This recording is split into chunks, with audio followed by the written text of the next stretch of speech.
तो सवाल है हमारे सामने, एक पार्टिकल है, it is starting from rest, ठीक। ज़रूरी शब्दों को हम लोग अंडरलाइन करते चलते हैं। मास उसका m दिया हुआ है, ठीक है। अच्छा, हेमिस्फीयर है जिसका रेडियस स्मॉल r है, ऐसा उसको छोड़ दिया गया वहाँ से। It is starting from rest, it slides down a surface of frictionless hemisphere, ठीक है। Major angle from vertical and the potential energy from the top. तो पोटेंशियल एनर्जी की जो रेफरेंस लाइन है u इक्वल्स टू 0, वो हम लोगों को ये लाइन कंसिडर करनी है। जो एंगल लेना है वो हम लोगों को वर्टिकल से कंसिडर करना है, ठीक है। तो सबसे पहला सब पार्ट तो पूछा जा रहा है, find the change in potential energy of the mass with angle. इसमें तो कुछ है ही नहीं, मतलब सीधी सी बात है। ये पार्टिकल का ये इनिशियल पोटेंशियल एनर्जी तुम्हारी ज़ीरो, ये यहाँ पर। बाद में लेट्स से वो पार्टिकल आ गया यहाँ पर, ये यहाँ पर थीटा यहाँ पर आ गया, तो ये चीज़ हो जाएगी आपके पास r cos theta, r minus R cos theta, ये वाली चीज़ हो जाती है आपके पास। Why? Because this is r cos theta, ठीक है। अच्छा, तो ये हो गया मसाला। अब u हम लोग कैसे लिखते हैं, तो इसमें ये बात ध्यान में रखो, u is nothing but u1 minus u2 is work done by conservative force. ये ऐसा हो जाएगा, वर्क डन बाय ग्रेविटी। ये तुम ले सकते हो बड़ी आसानी से। और बाकी रेफरेंस लाइन तुम कोई भी चुनो, है ना, u1 माइनस u2, या फिर ये जैसे ये इस तरह से मैंने लिखा है, ये तो definition by definition of conservative force.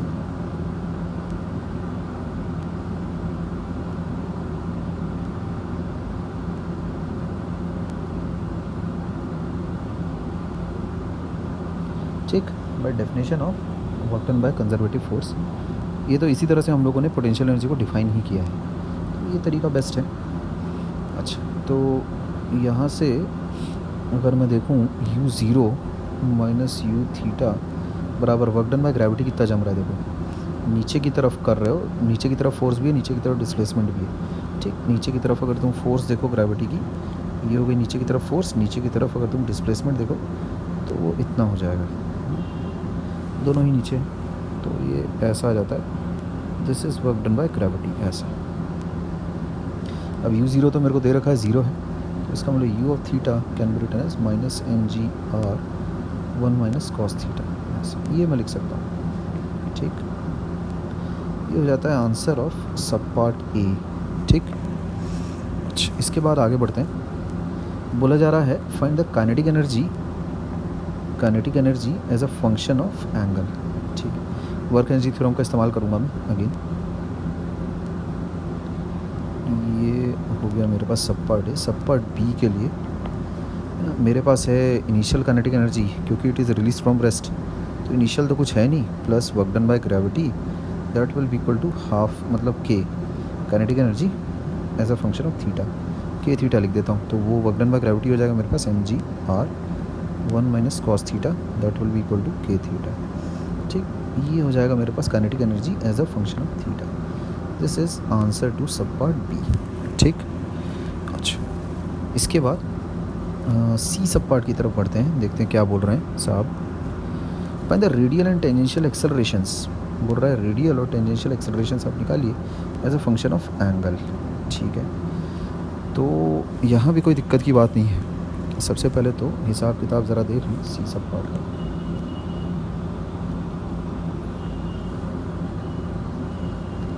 देखो मामला कुछ ऐसा है, यहाँ थीटा वाली पोजीशन पर तुम्हारे पास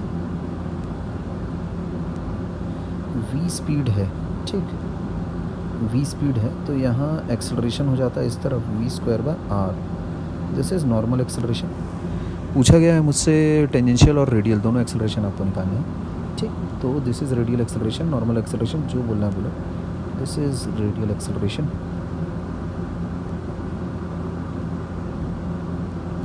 और टेंजेंशियल एक्सेलरेशन की जहाँ तक बात है तो कुछ ऐसा रहेगा, ये ऐसा रहेगा तुम्हारे पास टेंजेंशियल एक्सेलरेशन 80। अच्छा, तो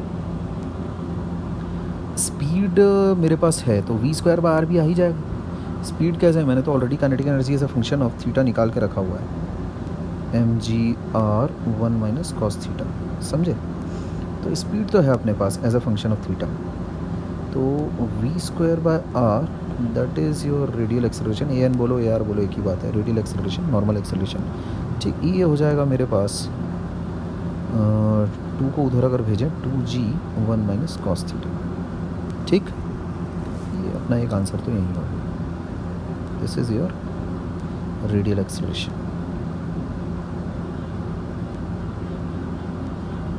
है ना। एक तो ये हो जाता है आंसर ऑफ सब पार्ट सी। अच्छा, अभी मेरे को टेंजेंशियल एक्सेलरेशन भी निकालना है, तो उसका अगर मैं एफ अगर देखूँ बनाकर तो कुछ ऐसा आएगा।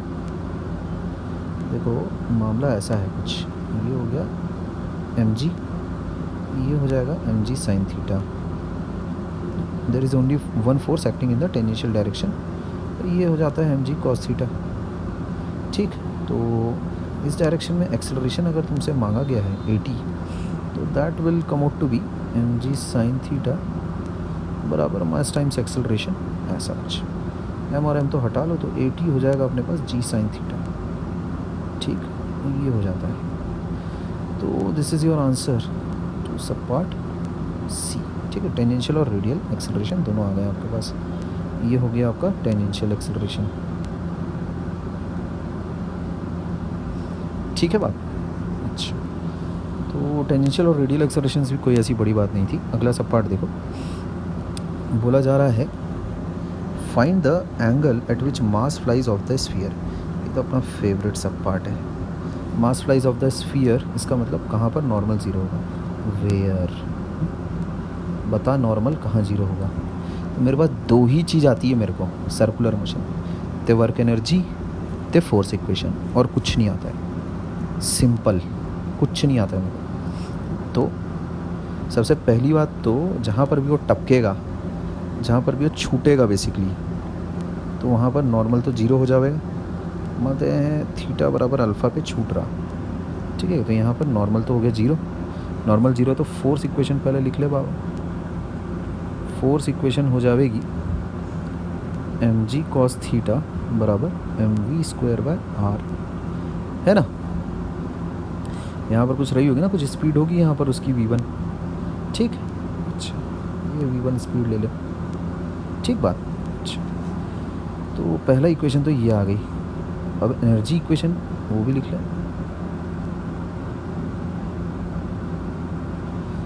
तो उसको अगर तुम करते हो तो इनिशियली तो यहाँ पर तुम्हारे पास स्पीड थी नहीं कुछ, यहाँ पर से जब तुम निकले तो यहाँ पर तो स्पीड अपने पास कुछ थी नहीं। उसके बाद तो ग्रेविटी का वर्क हुआ और अपने को कुछ स्पीड मिली, तो उससे तुम लिख सकते हो mgr 1 minus cos theta is half mv1 square.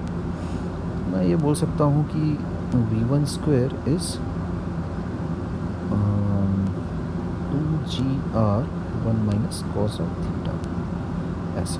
Theta बोलो अल्फ़ा बोलो, अपन अल्फ़ा ले रहे हैं कि इस अल्फ़ा पर द कॉन्टैक्ट इज़ लॉस्ट, है ना। अच्छा, ये हो गया सेकंड। तो ये दोनों को जब तुम सॉल्व करोगे, इसको और इसको, ठीक है, ये दोनों को जैसे ही तुम इसमें पटक के सॉल्व करोगे चीज़ें आ जाएगी। mg cos अल्फ़ा कितना आ रहा है देखो, solving 1 and 2 you will get mg cos alpha बराबर mv1 square by are. v1 square को मैं लिख लेता हूँ 2gr 1 minus cos of alpha, ऐसा। तो ये आर आर हटा लेते हैं, mg हटा लेते हैं, mg भी हटा लेते हैं, तो बचता है अपने पास cos अल्फ़ा बाय 2 बराबर 1 माइनस कॉस अल्फ़ा। इसका मतलब मैं बोल सकता हूँ cos alpha will come out to be 2/3, ऐसे। This is my answer to sub part D, ठीक। ये भी हो जाता है, क्लियर है। तो सबसे आसान सब पार्ट था ये। अच्छा, इसके आगे देखें अगले सब पार्ट में साहब क्या बोल रहे हैं, ठीक। तो यहाँ पर तो भाई अपने पास है एनर्जी और फोर्स।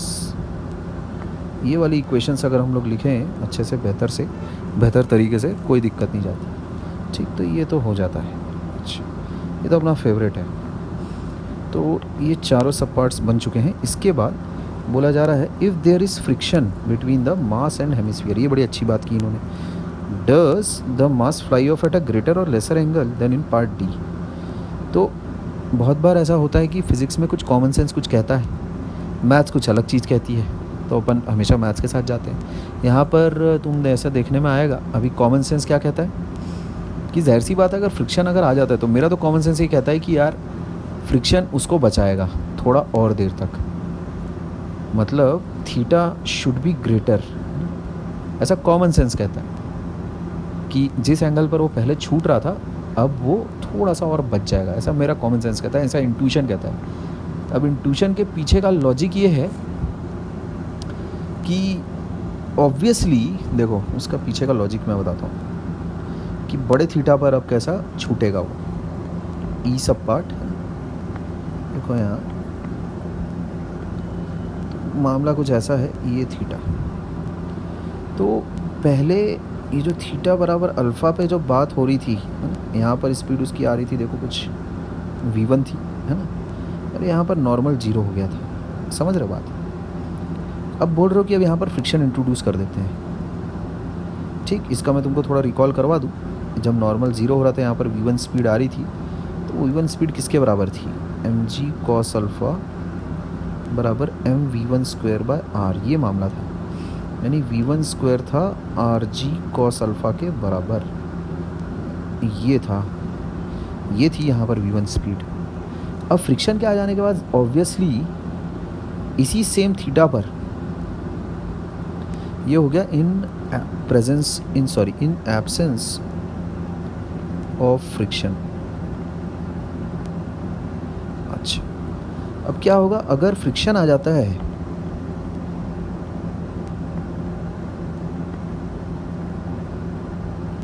तब क्या होगा, सेम उसी जगह पर अगर तुम देखो उसी सेम थीटा पर, उसी same theta equals to alpha पर, यहाँ पर स्पीड कुछ अलग रहेगी, v2 रहेगी, और मैं शर्तिया बोल सकता हूँ v2 will be less than v1। क्यों ऐसा, स्पीड कुछ कम हो जाएगी, वाई, तुम करके देख लो। इस बार अपने पास यहाँ वर्कआउट करके दिखा देता हूँ मैं, वर्क डन बाय फ्रिक्शन है plus mgr 1 minus cos of theta, है ना, बराबर हाफ m v2 स्क्वायर है, समझ गए। अब work done by friction is a negative quantity, तो इस इक्वेशन को तुम ऊपर वाली इक्वेशन को बड़े अच्छे से निहार के देखो, इसको देखो निहार के, है ना, इसको जब देखोगे ध्यान से, at theta equals to alpha क्या दिख रहा है देखो, है ना, यहाँ आ जाते हैं, work done by friction plus mgr 1 minus cos of alpha बराबर हाफ mv2 स्क्वायर, ये दिख रहा है। अच्छा, तो अभी देखो तुमने LHS को घटा दिया है, यहाँ देख लो ये वाला LHS देखो, इसको तुमने घटा दिया है, ये एक नेगेटिव क्वांटिटी ना, इसको घटा दिया है तुमने, तो ये भी तो घट जाएगा। क्या मैं बोल रहा हूँ ध्यान से समझो, पहले क्या था, ये देखो comparing with the initial equation, लगा तो नहीं था कि इतनी जगह की ज़रूरत पड़ जाएगी, पर अब पड़ रही है तो क्या करें। यहाँ देखो comparing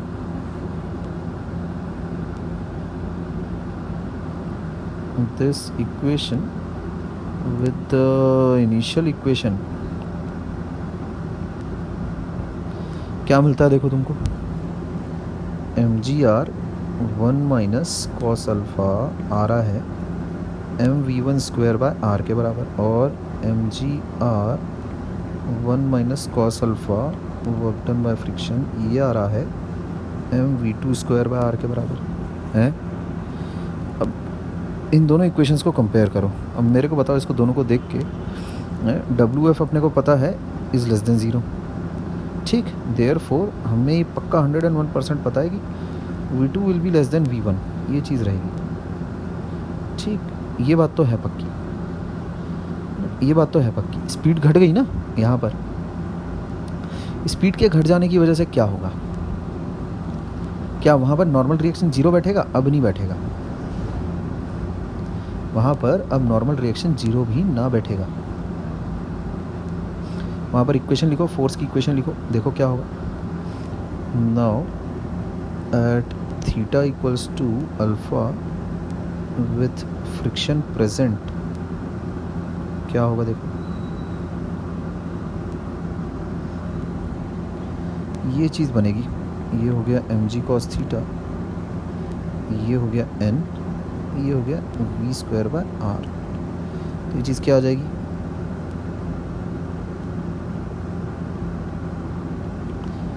eight theta equals to alpha, V बराबर वी टू ले रहे हैं अपन, तो M G cos alpha minus N बराबर M V two square by R. समझे. एन बराबर कितना हो गया, M G cos alpha minus M V two square by R, इतना हो गया. अच्छा, क्या ये चीज़ अभी ज़ीरो बैठ रही है क्या, क्या ये ज़ीरो होगा, नहीं होगा. क्यों नहीं होगा, क्योंकि एम जी कॉस अल्फ़ा तो M V one square by R के बराबर था. ठीक, उसी से ये जीरो होगा, है ना. As M G cos alpha को अगर कोई काट सकता है तो वो है V one, M V one square bar. देख लो इनिशियल कहाँ गया भाई, कहाँ गया, एम जी कॉस अल्फ़ा आ रहा था ना अपने पास, ये देखो M V one square bar. ठीक है, उसको अगर कोई काट सकता है तो वो एम जी कॉस अल्फ़ा को कोई काटता है तो वो M V one square bar काट रहा था. ठीक, तो ये चीज़ अभी जीरो तो ना हो है, ये नॉर्मल अभी यहाँ पर जीरो तो नहीं होगा. ठीक, अच्छा, तो इसके लिए क्या करना पड़ेगा, नॉर्मल रिएक्शन ये जीरो होने के लिए तो होगा ये कि for hence in order to make N बराबर zero theta needs to increase. क्यों ऐसा, देखो तब क्या होगा, एम जी कॉस थीटा जो है वो फिर डिक्रीज करेगा और M V square by R जो है वो फिर इंक्रीज करेगा. समझ रहे हो, तो नॉर्मल रिएक्शन देखो जीरो हो जाएगी. यहाँ देखो बड़े ध्यान से, जो ये मसाला है, दिस मसाला, ये कुछ ऐसा लिखा हुआ देखो, 5 में से गया 2 ऐसा. तो देखो ये वाली चीज़ घट रही है, यानी ये हो गया 2.5, ये वाली चीज़ बढ़ रही है, ये हो गया 2.5 ऐसा. माइनस होगा तो मर जाएगा. समझ रहे हो, तो इस बात को अगर ये सब्जेक्टिव पेपर रहता, इस बात को लिख कर अगर तुम्हें समझाना होता तो मैं बड़े मोती जैसे अक्षरों में से लिख कर समझा सकता था. बात है तुम्हारे समझने की, तो अभी तो पेपर ऑब्जेक्टिव रहता है, तो बात अभी बस तुम्हारे समझने की, तो इसको यहाँ पर लिख कर मैं ऐसा छोड़ रहा हूँ. ठीक, in order to make normal reaction बराबर zero theta has to increase. ठीक है, तो हेंस ये सब तो सप्लीमेंट्री लॉजिक है. इसका मतलब hence the mass flies off at a greater angle.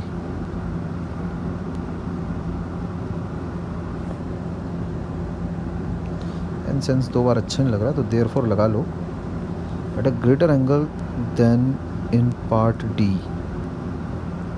ठीक बात, समझ गए. प्यारा, बहुत प्यारा सवाल है ये, अच्छा लगा, मतलब मेरे को समझाने में वक्त ज़्यादा लग गया, लेकिन वो मुझे अलजेब्रा के थ्रू क्योंकि मैं सपोर्ट कर रहा था ना, इस वजह से, वरना मेरे को तो एकदम ऐसे ही दिख ही गया था ऊपर से ही. ठीक है, I have proven this algebraically, है ना.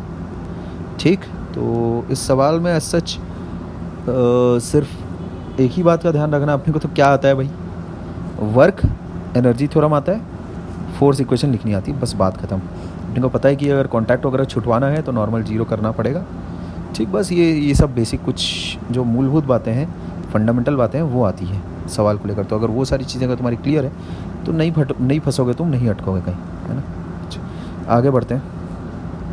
1 मिनट रुक जाओगे ज़रा, 1 मिनट, कुछ मैसेज आ गया शायद, 1 second.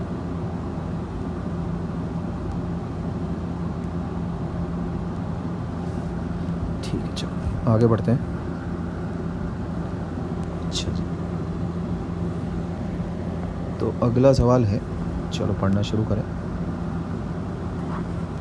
A particle of mass m, है ना, इंपॉर्टेंट डेटा पे मार्किंग कर लेते हैं, is kept on a fixed smooth sphere, fixed smooth है ना, फिक्स्ड भी बहुत इंपॉर्टेंट है, smooth sphere of radius capital R at a position where the radius through the particle makes an angle of 30 degree with the vertical. कितना अच्छा देखो बता के रखा है भाई 30 डिग्री इनिशियल पोजीशन कैसी, ऐसा कुछ ये देकर रखी है, ये ऐसा देकर रखा है, ठीक। अच्छा the particle is release from this position, ठीक है, तो इनिशियल पोजीशन इज दिस, तो यहाँ से छोड़ा है साहब ज़्यादा को, यहाँ से छोड़ दिया, ठीक है भाई छोड़ दिया। अच्छा पूछ क्या रहे हैं देखो, force exerted by the sphere यानी normal reaction obviously on the particle just after the release, यानी initial speed needs to be zero है ना, इनिशियल स्पीड ज़ीरो ठहरी, ठीक। अच्छा तो यहाँ ये हो गया नॉर्मल, ये हो गया mg cos 30 डिग्री, और स्पीड तो है ही नहीं, स्पीड तो ज़ीरो ठहरी, तो v²/r ही ज़ीरो ठहरा, तो एक्सेलरेशन तो है नहीं along the radial direction, normal direction, acceleration तो है नहीं, तो n बराबर हो जाता है mg cos थीटा, यानी mg cos 30 डिग्री, तो ये तो ऐसे ही निपट गया, ये तो पहले सब पार्ट में तो कुछ था नहीं, ये हो जाएगा इतना, तो नॉर्मल रिएक्शन हो जाता है मेरे पास √3/2 mg, ठीक बात, ये इतना हो जाता है। ये हो गया answer to sub part A, ठीक। अच्छा इसके बाद आगे चलते हैं, बोल रहा है find the distance travelled by the particle before it leaves contact with the sphere, जहाँ it leaves contact with the sphere, जैसे ये बोलता है नॉर्मल रिएक्शन बराबर जीरो और एक बड़ी सी स्माइल, क्योंकि कोई माई का लाल मेरे को निकालने से नहीं रोक सकता कि कहाँ पर नॉर्मल रिएक्शन जीरो बैठेगा, ठीक है। वही चीज़ है अपने पास, फोर्स और एनर्जी, दो बातें, फोर्स पर एनर्जी अपन लगाएंगे है ना, जो अभी तक के 1.5 लाख सवालों में करते आए हैं, और फिर से खुश हो जाना है, तो कहाँ आ रहा है देख लो बस, ठीक है। कौन से थीटा पे आवेगा वो देख लेते हैं, अब थीटा कैसे करते हैं ऊपर से देख लेते हैं, मेजर कर लेते हैं, ये ऐसा, तो यहाँ से मान लेते हैं थीटा पे कांटेक्ट लूज़ हो रहा है। अच्छा तो जो भी इनकी स्पीड रहेगी यहाँ पर v, क्या रहेगा उसका हिसाब किताब, mv²/r that will be equal to mg cos theta, है ना, ये देखो ये रहेगा mg cos थीटा, नॉर्मल तो जीरो ही है, तो यहाँ एक्सेलरेशन रहेगा तुम्हारे पास v²/, पहले वाली स्पीड निकाल लेंगे, ठीक है। ये हो गया force equation, this is force equation, ठीक। फोर्स निकाल लो पहले तो तड़ाक से। अच्छा तो यहाँ देखो v² हो गया rg cos थीटा, ये एक बात। अब आते हैं एनर्जी इक्वेशन पर, तो इनिशियल स्पीड तो देखो इनकी कुछ थी नहीं है ना, इनिशियल स्पीड तो कुछ थी नहीं, तो इनिशियल स्पीड अगर नहीं थी तो mgr, इनिशियल स्पीड नहीं रे बाबा, देखो कैसा करना पड़ेगा,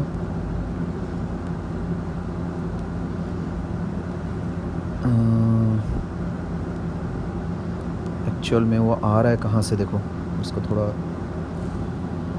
देखो work done work energy theorem अगर लगाना है थोड़ा सावधानी रखनी पड़ेगी, देखो कैसे, पहले है वो 30 डिग्री पर, बाद में मैं बोल रहा हूँ किसी एक सर्टन थीटा पर आ गया, ठीक। अच्छा तो क्या रहा मामला अपना, तो ये हो गया r cos 30, ये वाली जो दूरी हो गई, और ये हो गया r cos theta, r cos 30 हो जाता है अपने पास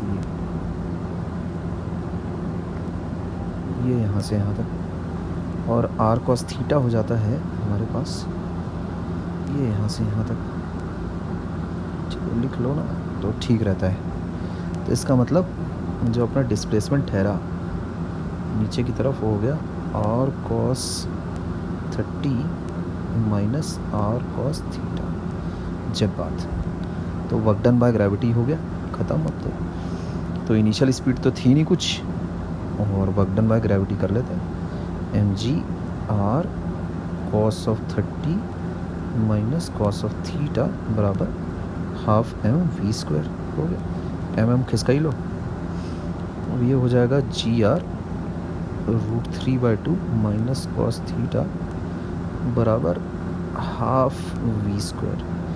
ये हो गया मेरा एनर्जी, ये हो जाता है एनर्जी।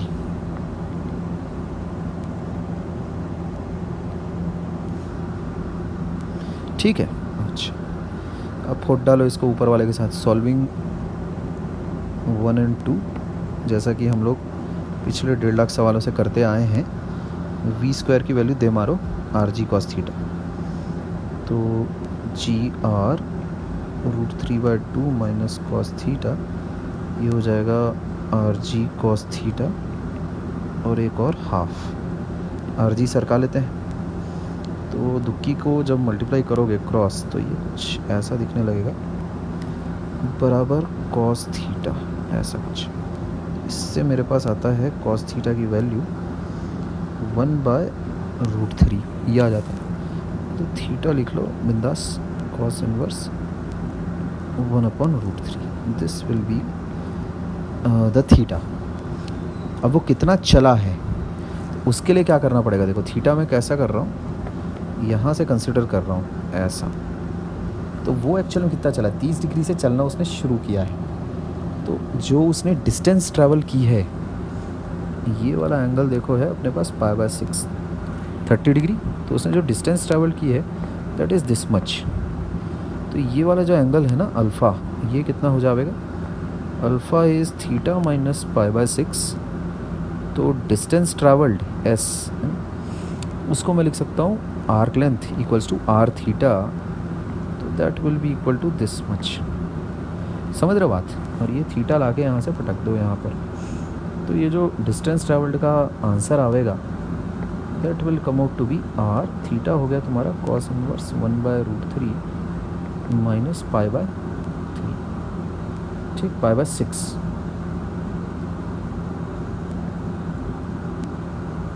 समझ गए बात, ये आंसर हो जाएगा, है ना। This is my answer. Radius मेरे को कैपिटल आर दे रखा है, ठीक, ये मेरा आंसर हो जाएगा, answer to sub part B. Clear है, distance travelled bye the particle is this much. इसके बाद भी कुछ है क्या, ठीक है, तो सब पार्ट ए हो गया अपना। तो इस प्रकार ए और बी सब पार्ट्स दोनों के दोनों सॉल्व हो जाते हैं, ठीक है, ओके।